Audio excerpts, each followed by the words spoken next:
Hari ini kita baca surah apa ini? Undi kan? Demokrasi. Saya pun terpulang kepada jemaah juga sebenarnya, tapi semalam saya bincang dengan Syahir. Oleh kerana yang ramai dia panggil sini belum lagi. Kita nak surah Ali Imran tu sebab dia baca dah, kita baca dah sebelum ni Al-Kahfi tu.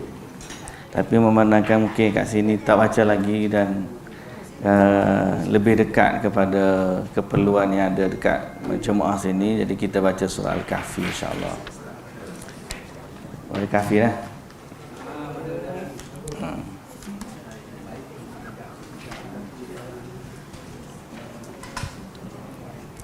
Lagipun kita sekarang ni berlaku macam-macam. Semalam pun hadis saya duk baca kaedah memahami hadis-hadis akhir zaman. Jadi keperluan kita berdasarkan hadis Sahih Muslim, siapa yang hafal 10 ayat dari surah Al-Kahfi selamat daripada fitnah Dajjal. Jadi kita pun letak keutamaan itu supaya kita boleh mengamalkan dia dan memahami maknanya insya-Allah. Okey.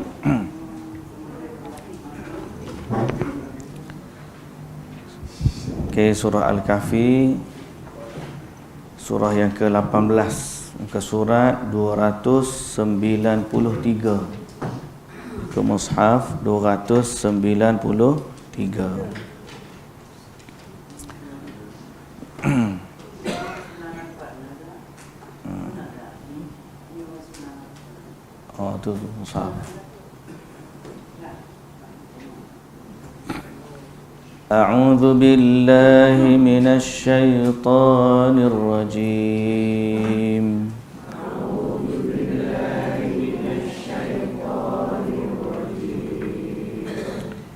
Bismillahirrahmanirrahim.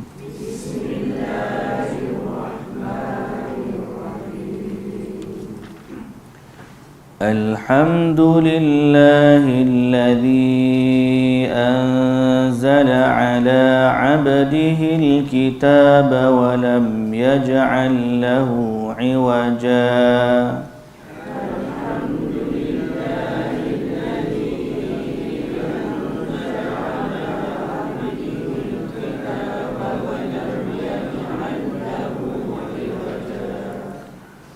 ولم يجعل له عوجا قيما لينذر بأسا شديدا من لدنه ويبشر المؤمنين.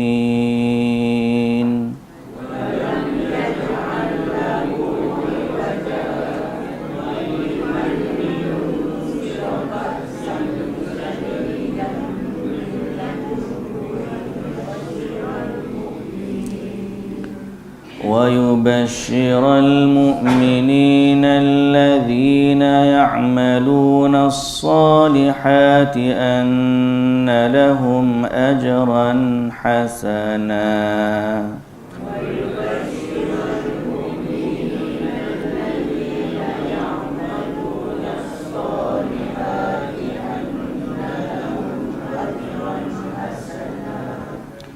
ماكثين فيه أبدا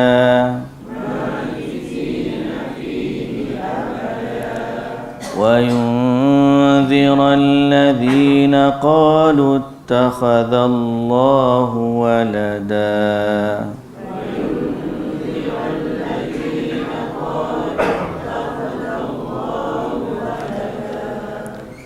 ما لهم به من علم ولا لآبائهم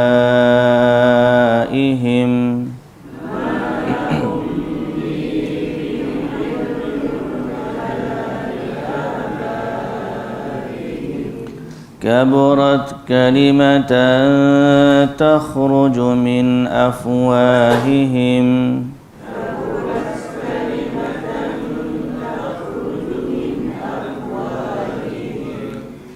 إن يقولون إلا كذبا.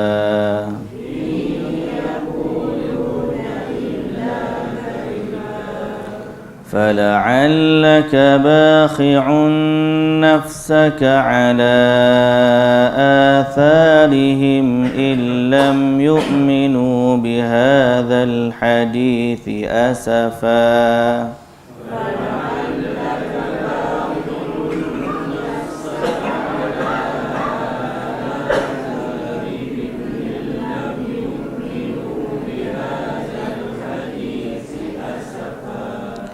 إنا جعلنا ما على الأرض زينة لها لنبلوهم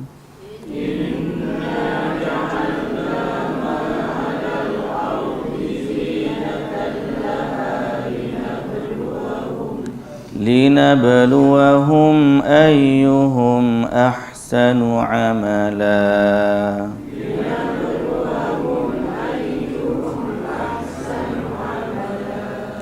وإنا لجاعلون ما عليها صعيدا جرزا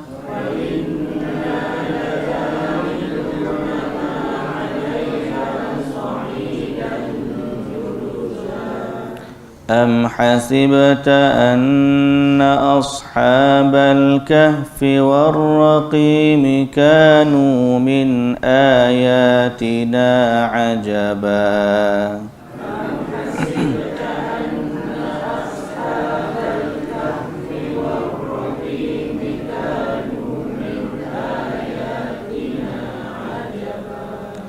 إذ أوى الفتية إلى الكهف فقالوا ربنا آتنا من لدنك رحمة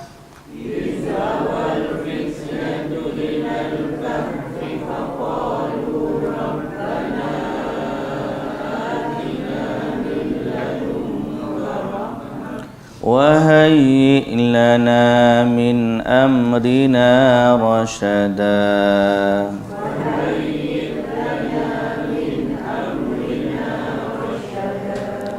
فضربنا على آذانهم في الكهف سنين عددا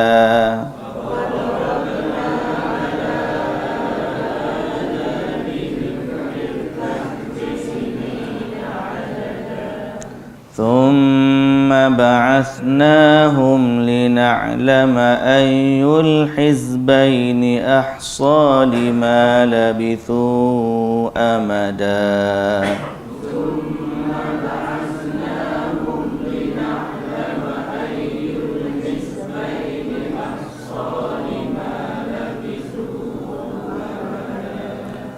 نحن نقص عليك نبأهم بالحق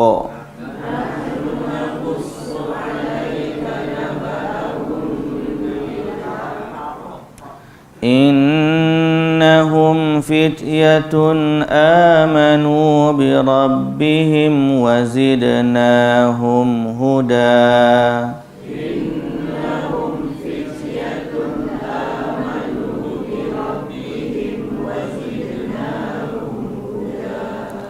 وربطنا على قلوبهم إذ قاموا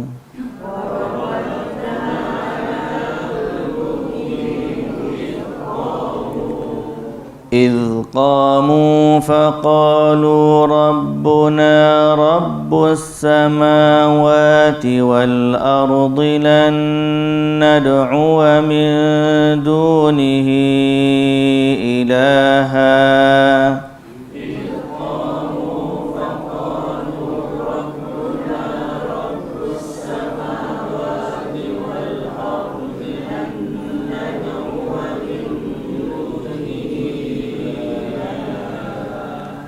لقد قلنا إذا شططا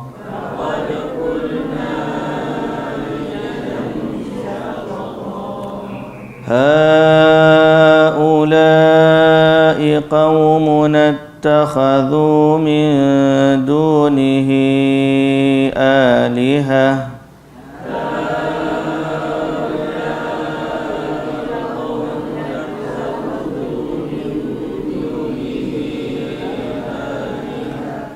لولا يأتون عليهم بسلطان بين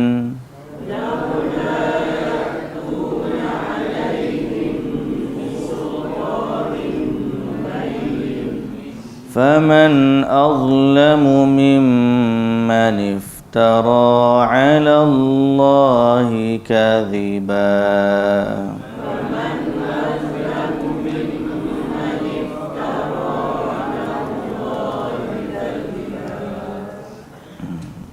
Baik. Bismillahirrahmanirrahim. Alhamdulillahirabbil alamin. Wassalatu wassalamu ala asyrafil anbiya'i wal mursalin. Nabiyyina Muhammadin wa ala alihi wa sahbihi ajma'in. Rabbi syrah li sadri wa yassir li amri wahlul 'uqdatan min lisani yafqahu qawli, amma ba'du. Puji dan syukur bagi Allah Subhanahu wa taala, Tuhan sekalian alam. Selawat serta salam atas Nabi junjungan kita Nabi Muhammad sallallahu alaihi wasallam, juga atas ahli keluarga baginda, para sahabatnya dan para pengikutnya yang setia sehinggalah ke hari kiamat. Alhamdulillah. Jadi muslimin dan muslimat yang dirahmati Allah, syukur hari ini kita dapat kembali dan kita baca dari surah Al-Kahfi hari ini. Okey. Baik, kita mulakan dengan nama surah ni Al-Kahfi. Maksud surah Kahfi ni apa dia? Gua. Kenapa dinamakan surah ni surah gua? Kerana di dalam surah ni ada cerita pemuda-pemuda yang lari daripada tanah airnya, tempat tinggalnya, bersembunyi di sebuah gua. Kerana apa? Dia lari kerana menjaga agamanya, menjaga akidahnya. Sebab pemimpin waktu itu tidak beriman kepada Allah dan memaksa mereka ni kembali kepada agama yang syirik. Lalu mereka lari keluar. Cerita tu akan ada pendetilannya sehingga Allah Ta'ala tidurkan mereka selama 309 tahun. Apakah cerita tu saja dalam surah Kahfi? Tak, ada lagi banyak cerita lain. Ada cerita dua orang pemuda yang Allah bagi, seorang daripadanya kebun yang subur, seorang lagi tak bagi, anak pun tak ramai, kebun pun tak subur. Tiba-tiba Allah binasakan kebun yang subur. Kebun yang subur itu kerana kufurnya dia kepada Allah.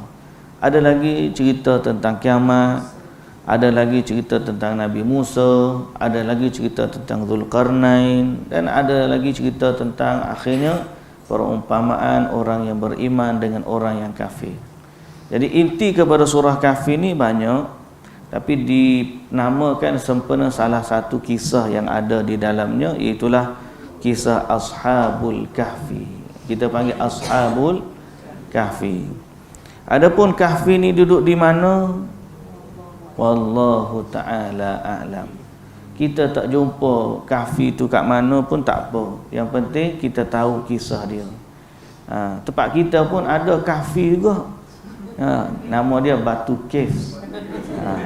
Batu Caves tu Kahfi lah, tapi bukan Kahfi yang dalam Quran ni. Batu Caves ni gua batu. Gua batu. Jangan pula dia kata pak kita pun ada. Dia pergi cari ni lah gua Ashabul Kahfi. Tak ada. Diperselisihkan. Ada yang kata di Jordan, ada yang kata di mana lagi yang kata. Tapi wallahu ta'ala alam. Tempat-tempat macam ni kalau kita jumpa pun okey, kalau kita tak jumpa pun tak ada masalah. Kerana apa? Maksud daripada tu adalah bukan tempat tu. Maksud daripada tu ialah kisah tu yang kita nak ambil iktibar padanya. Kemudian perkara yang kedua setelah daripada namanya ialah kelebihan membaca surah ini. Kelebihan membaca surah ini. Salah satu daripada kelebihannya ialah surah ini adalah surah yang mana turun malaikat untuk mendengar bacaannya.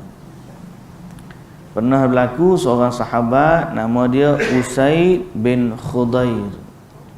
Pernah dengar tak cerita Usaid bin Khudair? Nama dia tahu, pernah dengar kan nama dia? Usaid, U-S-A-I-D, Usaid, U-S-A-I-D, Usaid bin Khudair, K-H-U-D-H-A-I-R,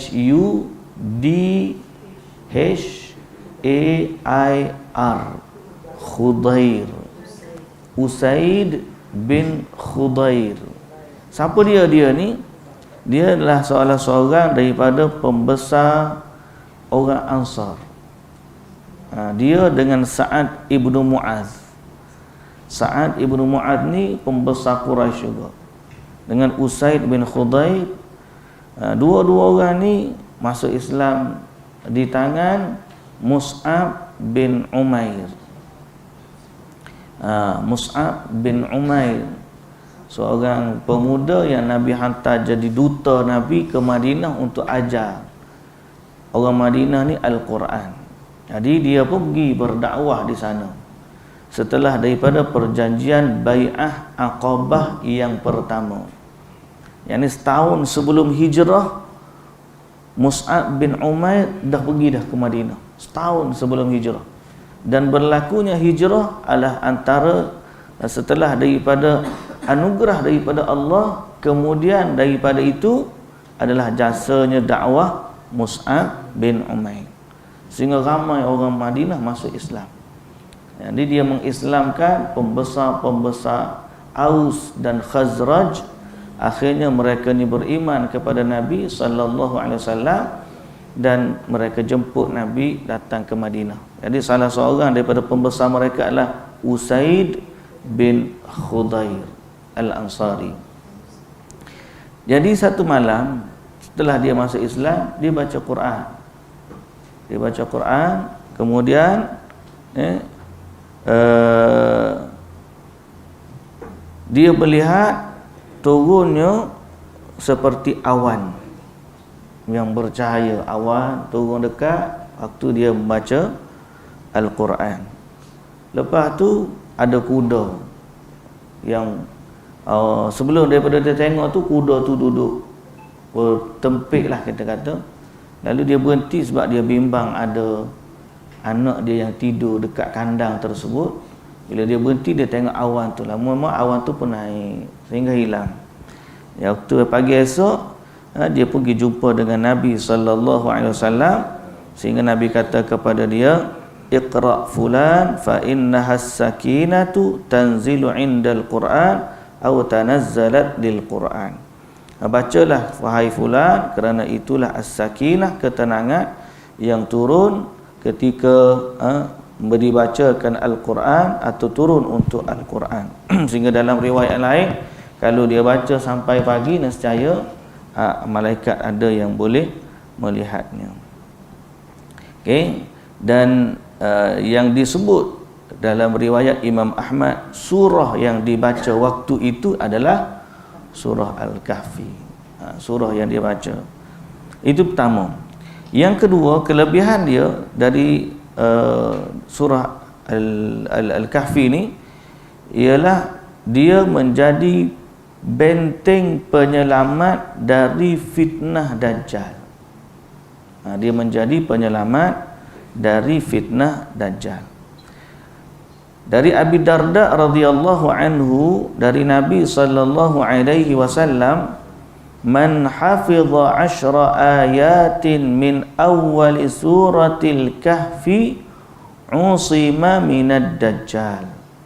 Sesiapa yang menghafal 10 ayat dari surah Al-Kahfi, maka dia diselamatkan atau dilindungi dari Dajjal. Dilindungi dari Dajjal. Ada yang kata 10 tu awal, ada yang kata 10 tu akhir. Kita mudah tak hafal satu surah Kahfi tu kalau boleh, kan? Tapi panjanglah. Surah akhir pun boleh, tapi yang lebih utama ialah memahami inti Yang paling utama sekali ialah kita memahami. Kalau kita boleh hafal semua sekali, bagus. Baik.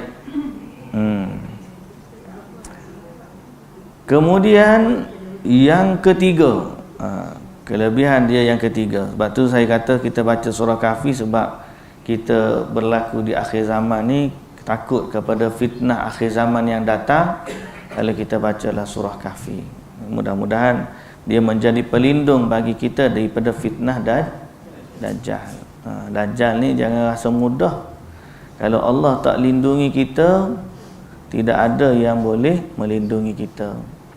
Semalam kita baca, atau saya dijemput untuk bagi satu slot, bagaimana berinteraksi dengan hadis-hadis akhir zaman. Sebabnya macam-macam hari-hari ni. Ada yang kata Imam Mahdi tu dah keluar.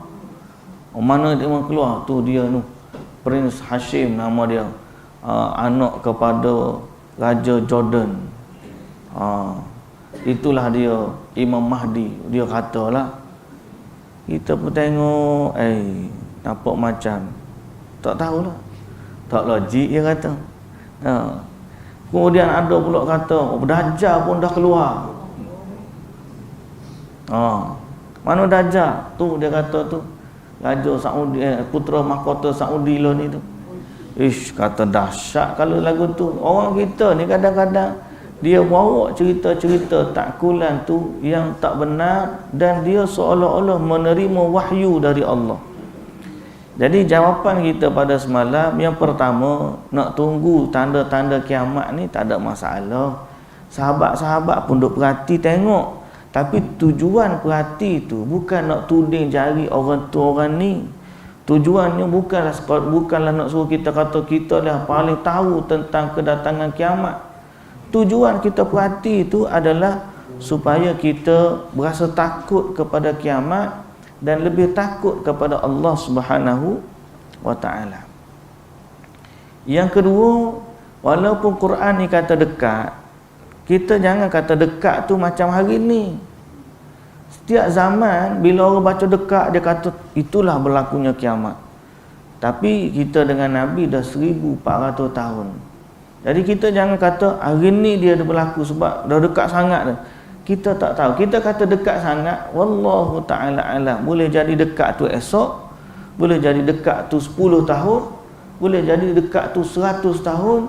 Wallahu ta'ala alam. Yang ketiga, jangan cepat kita ni nak letak peristiwa kita tu lah yang disebut oleh Nabi sallallahu alaihi wasallam. Ni kalau kira setiap zaman ada saja orang yang meletakkan zaman dia lah zaman yang disebut oleh Nabi tu. Tapi setelah berlalu masa, rupa-rupanya tak berlaku. Saya bagi contoh semalam, waktu tentera Tatar dan Mongol menyerang Baghdad, 1 juta lebih umat Islam mati. Masa tu dia sembelih di tengah-tengah jalan, mati umat Islam. Tentera Mongol ni ganas. Orang kata mereka inilah Ya'juj dan Ma'juj. Betul orang takut masa tu. Tapi bila mereka kalah dalam peperangan Jalut itu, akhirnya fitnah mereka pun terpadam. Rupa-rupanya belum lagi. Itulah dia.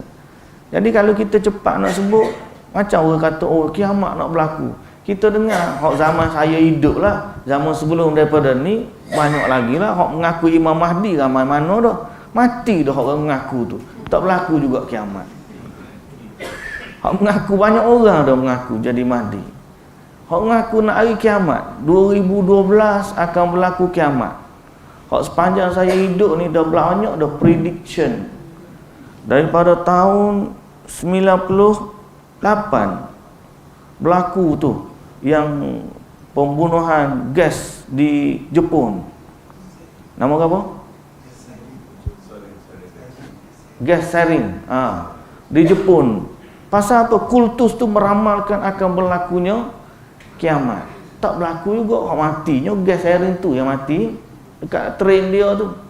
Lepas tu mari orang kata 1999 akan ada Y2K. Semua jam, akan jam belakang ni. Komputer akan jam ke apa semua ni, kita kembali tu. Lepas tu berlaku malam tu duk pakat tunggu lah 12 tengah malam. Tiba-tiba berlaku kosong. Dia kata komputer tak boleh nak baca. Sebab pukul biasa kan 96, 97, 98, 99, 2000 komputer akan reset balik 00000. Y2K dia panggil. Elok je lepas tu jadi. Mari pula 2012. Predict pula berdasarkan kalender Mayan kalender. Kalender Mayan dia kata akan berlaku kiamat 2012. Buatlah Mak Saleh buatlah movie 2012. Tengok hidup je lagi 2012. Mari pula ada ustaz pula kata, ustaz tu kata 2017 pula akan berlaku kiamat. Hidup lagi ustaz tu, ada di Kedah tu ustaz tu, famous ustaz tu. Dia kata akan berlaku kiamat 2017. Elok je nak siap boleh tauliah lagi ustaz tu, ngajar lagi. Tapi nak ayatnya apa? Gitulah dia. Orang ni kadang-kadang cepat nak letak penakkulan bahawa ni kiamat berlaku, ni gini nak kiamat. Kita katakan tidak penting untuk kita letak setiap peristiwa tu nak kata ni lah. Kita tak boleh nak kata secara tam, secara sempurna inilah dia. Tapi kalau kita kata ini sebahagian daripada ciri-ciri tanda kiamat yang ada, ini adalah bibit-bibit dia. Dajjal betul kita tak kenal siapa, tapi hak penipu kecil ni bawa hadis palsu dan sebagainya ni, inilah dajjal kecil. Dajjal besar wallahu taala alam. Dan kita sebenarnya kalau nak sibuk dengan dia panggil teori konspirasi, tahu teori konspirasi akhir zaman, semuanya kaitan dengan dajjal, Illuminati. Tengok duit dolar ada gambar mata, satu mata, inilah dajjal. Tengok apa tu kereta polis Arab Saudi ada gambar mata satu. Inilah dia tentera dajjal. Padahal dia letak gambar mata tu sebab dia kata inilah dia mengawasi orang-orang. Dia gunalah gambar mata. Kalau kita kira tu gambar tu bendera keadilan tu, parti keadilan kan asal daripada mata yang lebam. Tu gambar dajjal jugalah tu. Kalaulah kita nak gunakan teori yang sama, habis lah. Semua benda kait dengan mata satu, kita kata inilah semua dajjal. Mari pula dia pun kata macam-macam lah. Ada yang sampai kata dajjal ni bila Nabi sebut dia, bila tengok Nabi Isa seperti dia akan mencair seperti cairnya garam. Yang kita faham Nabi sebut tu sebagai analogi, maknanya dia akan jadi lemah seperti air. Garam kena air maka cairlah garam. Dia faham tak? Dia kata makna sifat dajjal tu boleh mencair, kemudian boleh cair masuk dalam tubuh manusia. Saya tengok dia ni kuat tengok cerita Terminator kali ke. Ada musuh Terminator daripada raksa dulu kan. Dia mau cair, lepas tu kena bunuh hidup balik, cair itu hidup balik. Lalu dia kata vaksin itulah dajjal. Rupanya dia anti vaksin. Dia kata vaksin yang masuk dalam tubuh kita itulah dajjal. Ni pelik semua ni benda-benda ni tuan-tuan. Janganlah terlalu obses dan sibuk. Pada saya apa yang kita kena buat ialah kita ni Nabi tak suruh kita pergi lawan dajjal. Sebaliknya Nabi suruh kita lari daripada dajjal.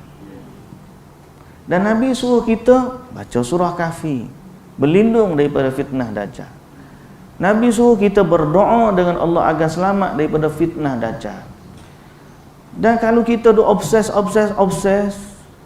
sampai waktu ketika tiba-tiba jadi pengikut dajjal, kita tak tahu juga. Sebab asal waktu tu adalah waktu hidayah. Yang kita perlu bukan kemampuan akal kita menakul inilah dajjal ataupun tidak. Ada orang cerdik pandai, waktu keluar dajjal dia jadi pengikut dajjal. Tak tengok macam mana orang Yahudi ikut Nabi Muhammad. Tunggu.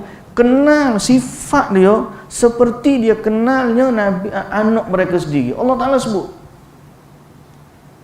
walamma ja'ahum kitabun min indillahi musaddiqun lima ma'ahum wa kanu min qablu yastaftihuna 'alal ladzina kafaru. Sebelum Nabi Muhammad datang tu macam-macam dia kata, nanti akan datang Nabi akhir zaman, nanti akan datang Nabi akhir zaman, dia akan jadi pemimpin begini. Sebab dia sangka mari daripada kaum dia. Falamma ja'ahum ma 'arafu, apabila datang kepada mereka apa yang mereka kenal, kafarubi, mereka sebaliknya kufur dengan Nabi. Tengok, dia dah tunggu, dia tahu sifat dia, tapi bila datang dia tak beriman. So dengan Dajjal ni pun sama juga. Ada orang duk tunggu, obses gini, tapi itu bukan semua yang memberikan kekuatan kepada kita. Bila sampai tata hak ni jadi pengikut dia. Betul. Yang kita nak ialah hidayah dari Allah. Allah bagi di saat berlakunya fitnah, kita selamat daripada fitnah tersebut. Itu yang kita nak. Kalau kita nak apa? Kita nak, kita lah orang yang paling kenal Dajjal. Dajjal ni bila keluar, Nabi SAW sebut dari dia ada tulis kafara, boleh dibaca oleh setiap orang beriman. So kita duduk kaji mana dia, tengok back orang Israel lah, tengok gini lah, tengok duduk kaji. Sedangkan Allah ni dia datangkan Dajjal sebagai ujian, tapi dalam masa yang sama Allah mengasihi orang-orang yang beriman. Sehingga Nabi kata boleh dibaca oleh setiap orang yang beriman. So dia fitnah betul, Nabi paling takut betul, tapi kembali kepada soal hidayah Allah. Jangan kita obses dengan teori sampai waktu kejadian tu berlaku lost. Boleh jadi ada orang kemailah ni pengikut tak nak ikut ayah pen, dia curi, dia pandai ngaji pula universiti Arab Timur Tengah ke apa semua, last kali dia jadi pengikut ayah pen. Ada. So kita hari ni jangan terlalu obses dengan teori-teori tersebut. Sebaliknya kita obses dengan belajar tauhid. Sebab Nabi SAW dah bagi tahu, ala inna rabbakum laisa bi'awar, Tuhan kamu tidak rosak matanya. Pasal Allah Ta'ala pada Dajjal tu, walaupun dia mengaku jadi Tuhan, Allah Ta'ala jadikan mata dia rosak dan dia sendiri tak boleh menyembuhkan mata dia. So itu tanda bahawa dia bukan Tuhan. Macam mana kita boleh sampai kepada conclusion tersebut? Bila kita belajar tauhid bahawa Allah ni maha sempurna yang tidak ada kekurangan pada dia. Dia maha berkuasa di atas segala-galanya. Jadi kalau mata dia sendiri pun dia tak boleh sembuhkan, macam mana dia nak ngaku jadi Tuhan? Walaupun dia ada kuasa menghidupkan, dia ada kuasa mematikan, dia ada kuasa menurunkan hujan, dia ada kuasa begini. Allah Ta'ala bagi kepada dia sebagai fitnah bagi manusia. Tapi mata dia tak boleh sembuhkan. So orang beriman, kekuatan dia di mana? Tauhid, ilmu, pengetahuan. Dan paling utama sekali ialah hidayah dari Allah Subhanahu Wa Taala. Sebab tu kalau tanya saya apa persiapan kita menghadapi Dajjal, persiapan yang Nabi suruh kita buat. Belajar tauhid, beramal dengan sunnah, hafal surah Kahfi, baca 10 ayat, kemudian fahami makna dia. Jadilah seperti Ashabul Kahfi yang lari daripada fitnah untuk menjaga akidah. Dan janganlah sampai pula bila terlalu obses dengan teori akhir zaman ni, kita sampai meninggalkan amalan-amalan harian. Maknanya apa? Dah tak campur dengan orang, duduk kampung dia sendiri, solat Jumaat pun tak pergi dah tempat orang, duduk tempat dia je. Kemudian macam-macam, buat stor makanan dan sebagainya. Sahabat Nabi dulu, mana cerita pasal panas-panas semalam kan, jadi kena ulang balik lah. Sahabat Nabi dulu, ada satu hadis Nabi SAW kata, tidak berlalu 100 tahun selepas daripada ini kecuali tak akan ada orang yang tinggal di atas muka bumi. Jadi ada orang yang faham bahawa dalam 100 tahun akan berlaku kiamat. Hadis tu boleh difahami 100 tahun berlaku kiamat. Tapi tunggu lepas 100 tahun rupa-rupanya baru faham maksud hadis tu. Orang yang hidup zaman dengan Nabi selepas 100 tahun semuanya dah tak ada. Jadi ada generasi lain pula yang akan datang. Okey, tak apa lagi. Cuma saya nak sebut sahabat-sahabat yang dengar hadis tu, walaupun sahabat ni waktu solat gerhana semua pakak takut masuk solat gerhana di masjid, takut berlakunya kiamat. Walaupun ada hadis 100 tahun macam tu, walaupun bila Nabi dah wafat, Nabi kata aku dengan kiamat macam ni, Nabi rapatkan, Nabi tunjuk 2 jari, dekat sangat dah Nabi dengan kiamat. Kalau kira sahabat-sahabat bila dengar macam tu, mereka paling takut sekali zaman tu. Sebab Nabi ni dia datang sebagai tanda kiamat. Wafatnya Nabi adalah tanda telah hampirnya dengan kiamat. Tapi apakah sahabat-sahabat berhenti daripada menyebarkan ilmu, berdakwah, even berniaga? Sahabat-sahabat jual kain, sahabat-sahabat jadi jutawan, Sayyidina Uthman bin Affan. Mereka tidak berhenti daripada kehidupan biasa. Sebab Nabi SAW sebut badirul a'mal, bersegeralah beramal sebelum datangnya sekian. So kita katakan sekali lagi bahawa untuk menghadapi hari kiamat ialah kita bersiap sedia dengan ilmu pengetahuan. Belajar ni salah satu dah ni, mari majlis ilmu, fahami makna Al-Quran, belajar akidah yang benar, perbaiki amal ibadat, jadilah orang yang ikut sunnah, ajak pula orang lain kepada sunnah. Kenapa? Sebab dengan sunnah lah Nabi ajar kepada kita nak baca sebelum tasyahud akhir, ada doa selamat daripada dajjal. Selama ni kita tak belajar, kita tak tahu. Innaka hamidum majid. Nabi ajar kita, Allahumma inni a'udzubika min azabi jahannam wa min azabil qabr wa min fitnatil mahya wal mamat wa min fitnatil masihid dajjal. Kan Nabi ajar dah. Itulah hak kita kena buat. Hak Nabi suruh ni. Nabi suruh ayat surah Kahfi, kita baca surah Kahfi. Nabi suruh jaga akidah kita. Ingat Tuhan tu tidak matanya rosak sebelah. Kita belajar tauhid, mengenali Allah ni macam mana, namanya, sifatnya, perbuatannya. Ini yang kita kena buat. Duk sibuk dengan vaksin tu dajjal. Kapal terbang hok bawa vaksin tu adalah tunggangannya dajjal. Sebab dia warna putih, macam kuda putih. Macam-macam dia punya. Biarlah kita pun malah obses dengan dia sangat.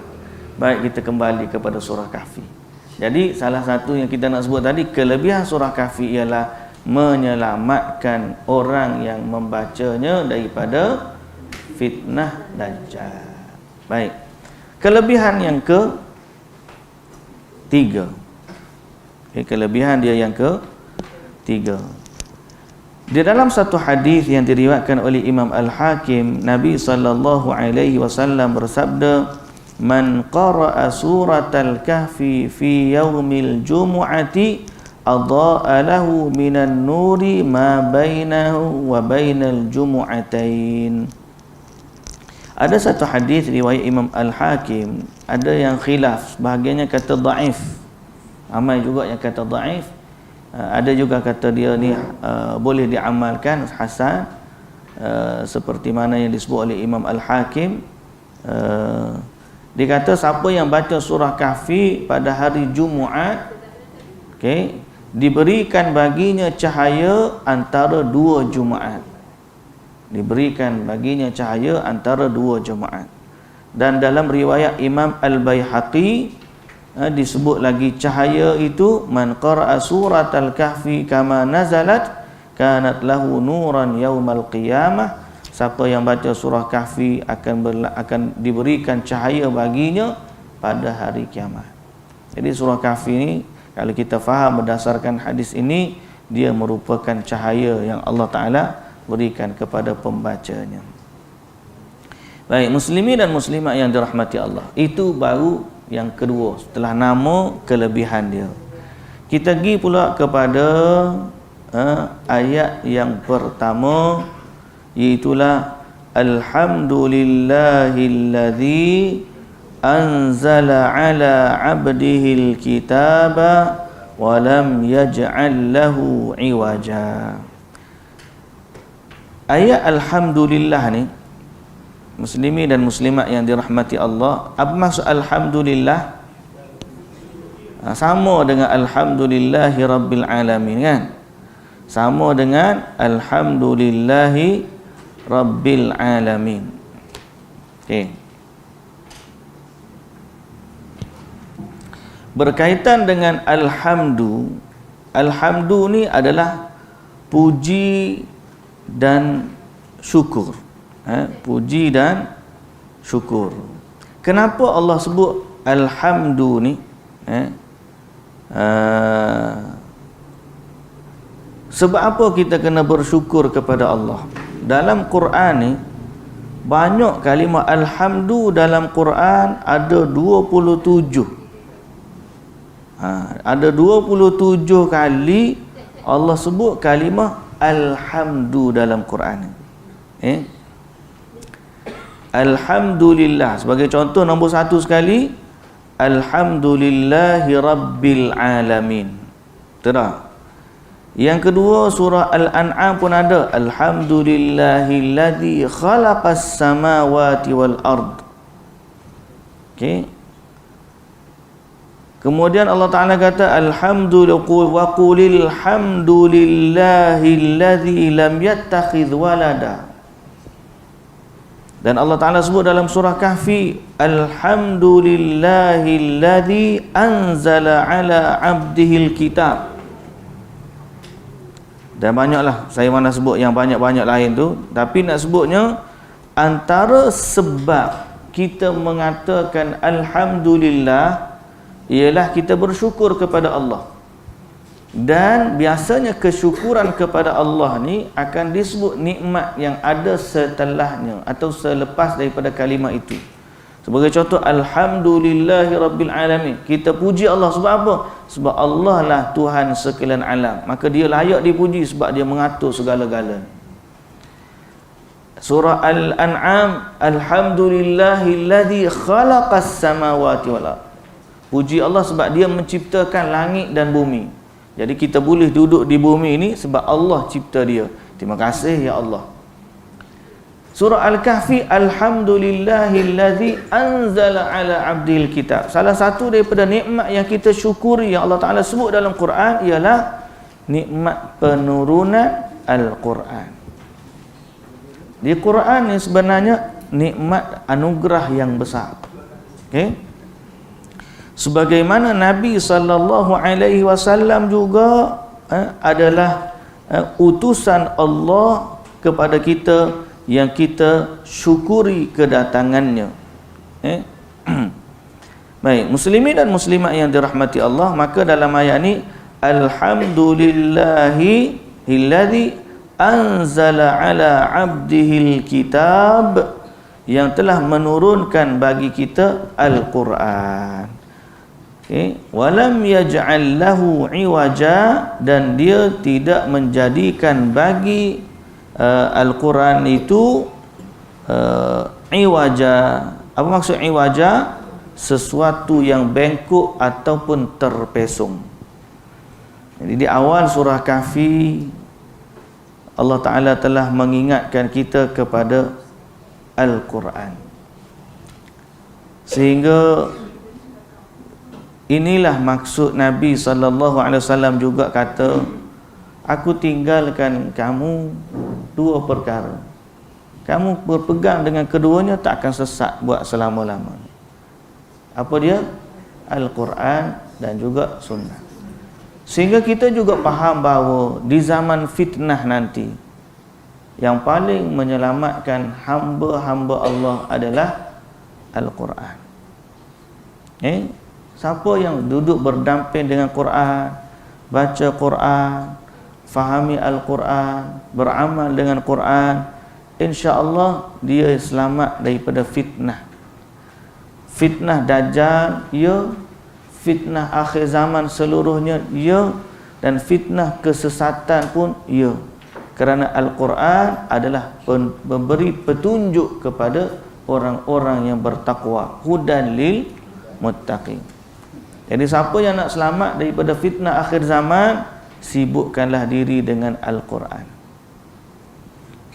Semalam saya cerita orang nak pergi berjuang di Palestin, mak dia kata belajar Muay Thai. Ingat tak? Saya pun tanya, dia semayang 5 waktu, mak dia kata kadang-kadang tak cukup. Saya kata tu tak payah lagi perang. Pasal apa? Tak akan menangnya Islam dengan pejuang-pejuang yang macam tu. Kita nak lawan orang kafir, nak selamat, kita mengharapkan bantuan dari Allah. So kita nak selamat, nak lawan, nak menang, nak dapat rahmat dan seumpama dengannya, kita orang Islam ni mesti bergantung kepada Allah. Jadi nak dapat rahmat Allah tu mesti jaga apa yang Allah Ta'ala suruh. Maka salah satunya adalah Al-Quran. Solat tu kelaziman 5 waktu.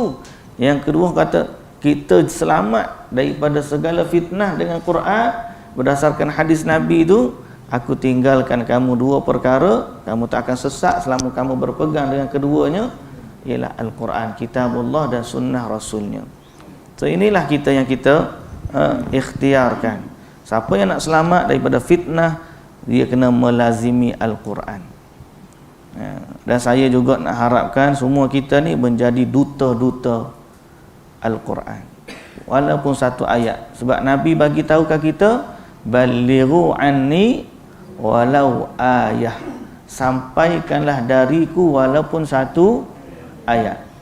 Hadis ni menunjukkan kewajipan, kemuliaan dan keringanan. 3 perkara. Menunjukkan kewajipan sebab Nabi kata balighu, sampaikanlah. Ini ayat perintah. Jadi setiap umat Islam wajib menyampaikan. Ini kewajipan. Yang kedua, kemuliaan. Anni, dariku.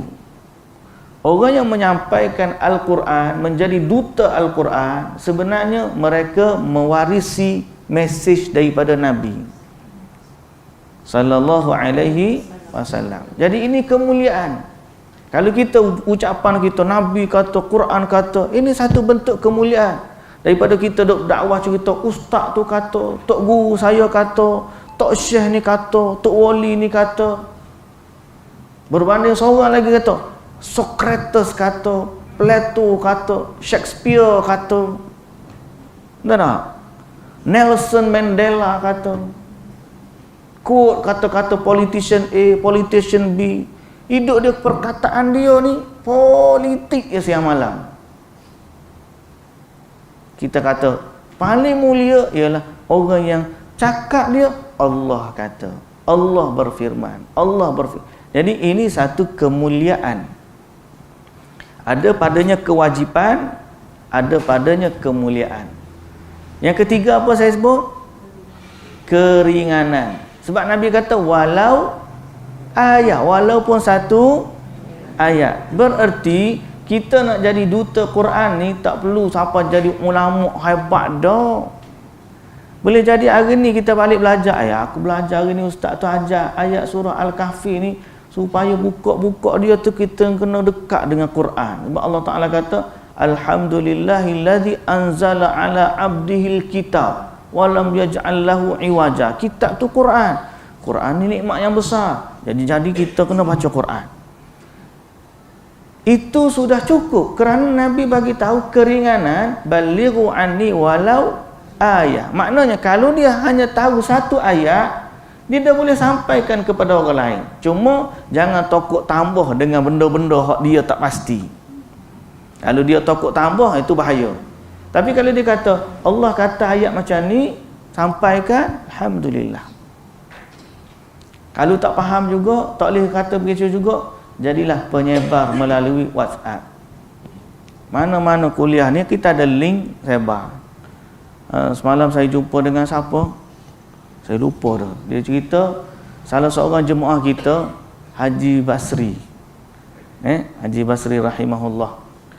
Dia meninggal. Berapa tahun dia meninggal? Haji Basri? Sebelum Covid. Dalam 3 tahun lepas lah. 3 tahun lah. Lebih kurang lah.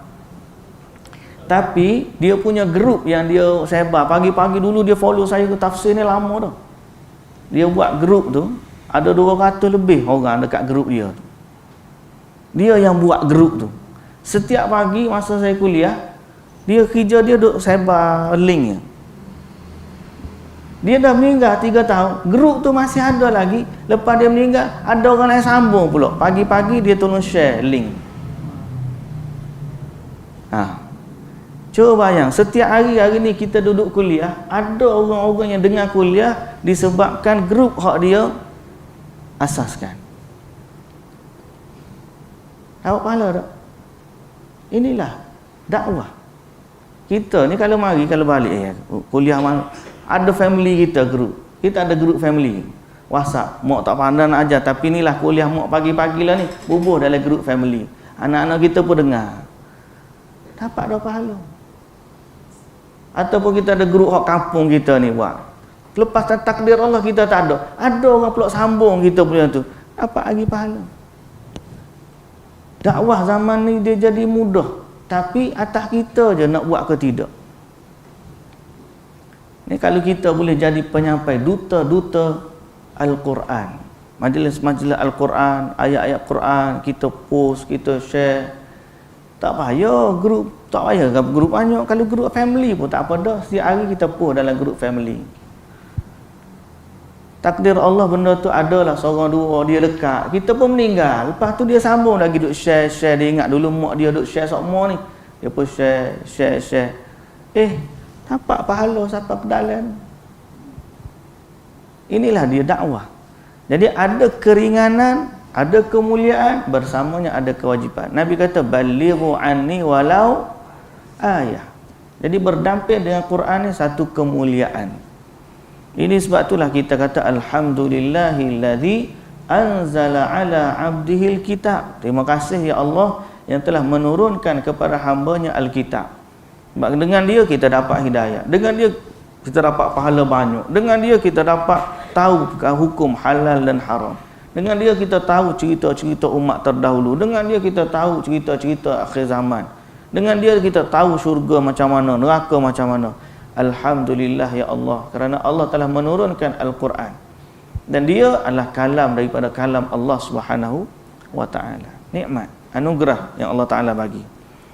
Walam yaj'al lahu iwaja, dan tidak menjadikan sesuatu yang bengkok padanya. Ini pun satu perkara yang kita kena letak keyakinan bahawa dalam Quran tidak ada sesuatu pun kesalahan dan tidak ada sesuatu pun kesilapan dan kekurangan. Hari ni ramai orang barat mula jatuh cinta dengan Islam sebab mereka dah mula baca Quran. Alhamdulillah. Yang kita paling bimbang, orang Islam dah Islam 20 tahun, 30 tahun tak pernah baca translation Quran. Masalah lah ni bila ke isu Palestin, mama aku masuk Islam. Nah, sebab baca aku hebat tengok orang Palestin ni macam mana dia punya kental. Dia nak tahu macam mana sumber kekuatan mereka. Kena bom, kena kata happy je. Budak-budak pun masih lagi kuat. Dia kata mesti ada something yang memberi kekuatan kepada mereka. Mereka mencari-cari kekuatan tersebut. Lalu dia nak cari mana? Dia cari dalam sumber kita Islam. Mesti ada. Dia nak tahu, dia baca Quran. Bila dia baca Quran, ada orang kata, aku mula baca Quran 2 hari ni, aku rasa sangat memberi ketenangan. Orang tu pula share, aku pun baca juga, orang ni baca juga, orang ni kata aku dah masuk Islam minggu lepas, orang ni kata aku rasa nak masuk Islam. Baca Quran, hidayah. Dia, tu. Kita ni 20 tahun, 30 tahun baca. Tanya, Al-Fatihah makna apa? Tak tahu. Fatihah pun tak tahu makna dia. Padahal kita baca 17 kali sehari. Jadi kita kena betulkan. Ada benda sesuatu, kerja kita besar. Bukan ustaz saja, semua jemaah kita. Saya minta jadilah duta-duta Al-Quran. Jadilah penyebar kepada ilmu Al-Quran. Paling reka link kita ada ni. Balik ni cari-cari mana link ustaz tak ada grup kan, ada grup kan. Dalam link tu forward, copy forward je pada ni. Kalau nak suruh live pagi-pagi sebelum start tu awal lagi. Syahid hantar dalam grup link. Kita pun belum start tu buwi dah. Get ready nak start dah. Barulah ada semangat. Pasal apa? Masa-masa gini orang duduk atas kereta ni kadang-kadang dengar radio IKIM okey lagi. Radio Era. Dah, radio music, radio apa. Padahal kalau dia duduk dalam kereta sambil-sambil bawa kereta pergi Jabat dengar tadabbur Quran. Alhamdulillah. Ini adalah perkara-perkara yang kita kena buat. Semoga Allah Ta'ala jadikan kita sebagai pejuang-pejuang Al-Quran. InsyaAllah. Wallahu ta'ala alam. Kita ambil satu ayat je, insyaAllah. Kita sambung pada besok hari pula. Wallahu ta'ala alam. Subhanakallahumma wa bihamdika. Asyhadu an la ilaha illa anta astaghfiruka wa atubu ilaik. Aqulu qawli hadha wa astaghfirullahal azim li wa lakum. Wassalamualaikum warahmatullahi wabarakatuh.